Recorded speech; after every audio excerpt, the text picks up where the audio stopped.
Triangle of death বা dangerous triangle মুখমণ্ডলের সবচেয়ে বিপজ্জনক অংশ। কিন্তু ভাবতে অবাক লাগছে না, মুখেরও আবার ডেঞ্জার জোন? এমনটা আবার হয় নাকি? কিন্তু আপনি শুনলেই অবাক হবেন, হ্যাঁ এটাই সত্যি।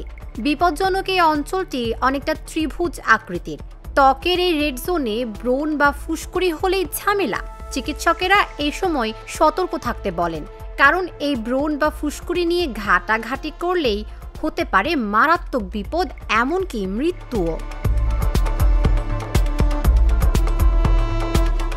ত্বকে পিম্পল বা ব্রণ দেখা দিলেই অস্বস্তি ঘিরে ধরে।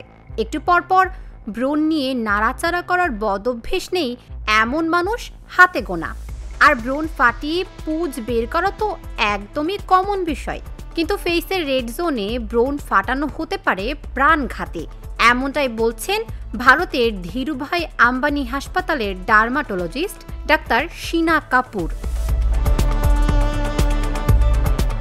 তিনি জানান, মুখের ডেঞ্জার ট্রায়াঙ্গেল অংশে ব্রণ ফাটানো সবচেয়ে বিপজ্জনক।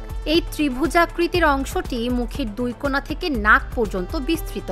এই অংশে এমন রক্তনালী রয়েছে যা সরাসরি মস্তিষ্কের সঙ্গে সংযুক্ত।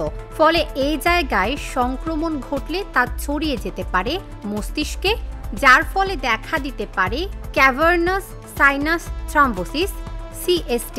এটি বিরল কিন্তু প্রাণঘাতী সমস্যা।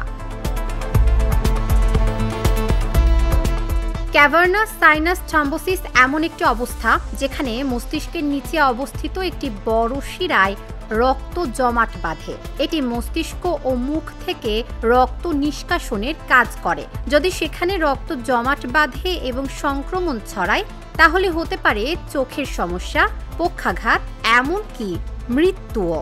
অন্যদিকে গভীর ধরনের ব্রণ যেমন সিস্ট বা নডিউল চিকিৎসকের পরামর্শ ছাড়া হাত না দেওয়াই ভালো, কারণ এতে ব্যাকটেরিয়া ত্বকের আরও গভীরে পৌঁছে গিয়ে ইনফেকশন ও দাগ বাড়াতে পারে।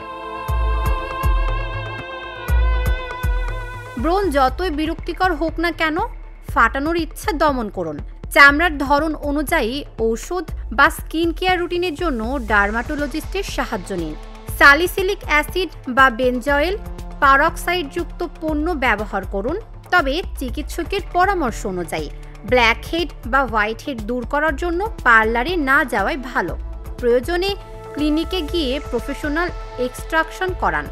ব্রণ ফাটানো তাৎক্ষণিক আরাম দিলেও এর দীর্ঘমেয়াদী ক্ষতি মারাত্মক হতে পারে। মুখের ডেঞ্জার ট্রায়াঙ্গেল এলাকায় এটি হলে পরিস্থিতি হতে পারে ভয়াবহ। তাই সময় থাকতে সচেতন হন আর স্কিনের যত্ন নিন পেশাদারদের পরামর্শ নিয়ে।